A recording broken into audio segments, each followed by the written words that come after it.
Konspirasi Bill Gates. Dimulai pada 5 April 2020, Bill Gates memposting video pendek di akun Instagramnya. Isinya, dia memasang tulisan, "Thank you, healthcare worker." Videonya ditonton kurang lebih 3 juta kali. Namun yang bikin heran memang komentarnya. Bukannya mendapat pujian karena bersimpati kepada petugas kesehatan, Bill Gates justru mendapat perundungan dan caci maki sampai saat ini. Ada berbagai pesan anti vaksinasi, bahkan tuduhan bahwa Gates ingin menempatkan microchip pada orang untuk melacaknya. Banyak yang berkomentar bahwa mereka memiliki bukti di balik klaim mereka. Bahkan mantan Menteri Kesehatan Siti Fadila Supari dari balik penjara berujar, "Jangan beli vaksin corona buatan Bill Gates," memperingatkan pemerintah Republik Indonesia. Demikian dikutip di suara.com 20 April 2020. Menurut data yang dikumpulkan oleh New York Times dan Signal Lab, nama Bill Gates 33% lebih sering disebut ketimbang topik populer kedua, yaitu kaitan antara 5G dan virus corona. Kampanye hoax terhadap pendiri Microsoft itu tersebar di berbagai media sosial seperti Facebook, Twitter, dan juga YouTube. Bill Gates dan istrinya Melinda padahal aktif ambil bagian dalam penanganan pandemi corona ataupun pembuatan vaksinnya. Berbagai teori konspirasi malah menyerangnya. Teori liar yang beredar misalnya Bill justru adalah dalang di balik virus corona. Ia juga dicurigai sebagai pihak yang punya agenda tertentu karena terlihat getol ingin segera membuat vaksin COVID-19.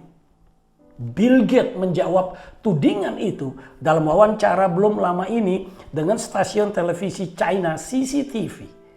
Gates merasa niatnya hanya ingin dunia siap menghadapi pandemi. Sesuatu yang sudah cukup lama ia ramalkan. Karena di masa silam dunia sering menghadapi kondisi serupa. Jadi sama sekali ia tidak menciptakan corona. Saya katakan, ironis jika Anda mengincar seseorang yang melakukan yang terbaik untuk membuat dunia siap.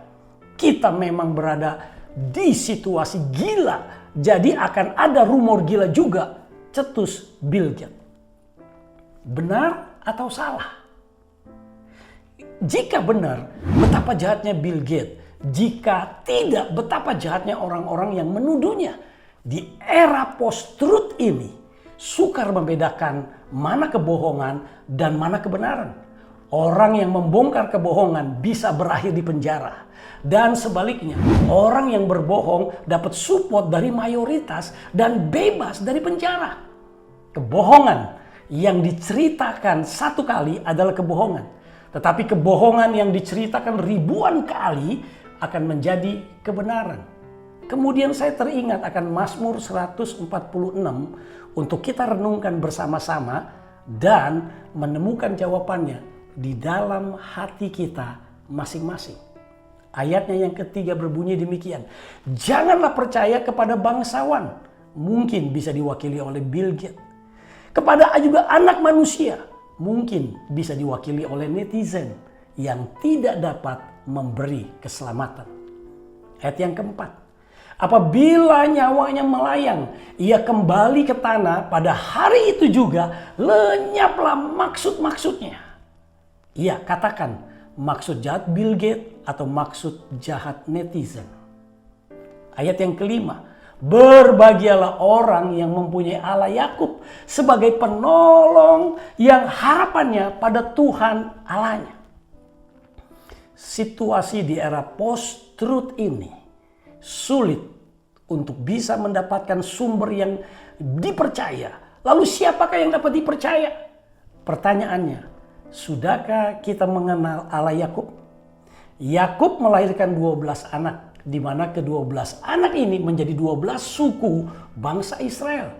Dan salah satu sukunya yaitu Yehuda. Kita tahu Yehuda bukan anak baik karena ia berzina dengan Tamar. Kejadian 38, 15, 24. Tetapi garis keturunan Yehuda dipilih untuk melahirkan Kristus. Bukan karena ia baik, tetapi semata-mata karena kasih karunia Allah. Tidak ada satu orang pun yang tidak pernah berdosa dan lahir dari keturunan orang-orang yang tidak pernah berdosa. Maka untuk itulah Kristus datang. Percayalah dan kenalah kepada Kristus Yesus Tuhan. Saya Daniel Ong dari Gereja Oikos Online Australia. Tuhan memberkati.